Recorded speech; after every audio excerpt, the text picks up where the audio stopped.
அமெரிக்காவின் வடகிழக்கு பகுதியில் தாக்கிய கடும் பனி புயலால் பல மாகாணங்களில் சாலைகள் மூடப்பட்டதுடன் ரயில் சேவைகள் நிறுத்தப்பட்டு ஆயிரக்கணக்கான விமானங்கள் ரத்து செய்யப்பட்டன. சில பகுதிகளில் 76.2 சென்டிமீட்டர் வரை பனி புயல் பதிவாகி கோடிக்கணக்கான மக்களின் பயணம் முடங்கியது.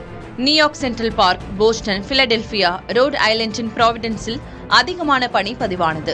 மணிக்கு 64 முதல் 100 கிலோமீட்டர் வேகத்தில் வீசிய காற்றால் பல அடி உயர பனி குவியல்கள் உருவாகின. 6 லட்சத்திற்கும் மேற்பட்ட வீடுகள் மற்றும் வணிக வளாகங்கள் மின்சாரம் இழந்தன. குறைந்தது 7 மாகாணங்களில் அவசர நிலை அறிவிக்கப்பட்டது. 7400க்கும் மேற்பட்ட விமானங்கள் ரத்து செய்யப்பட்டதுடன் மேலும் ஆயிரக்கணக்கான சேவைகளும் தாமதமாகின.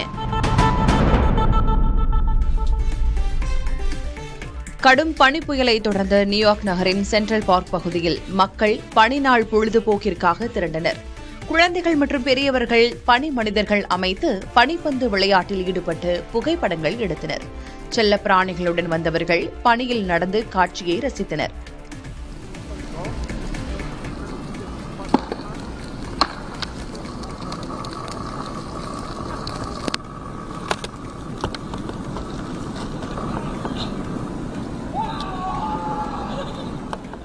இதே நேரத்தில் வடகிழக்கு அமெரிக்காவில் தாக்கிய பனிப்புயலால் சாலைகள் மூடப்பட்டு ரயில் சேவைகள் நிறுத்தப்பட்டன.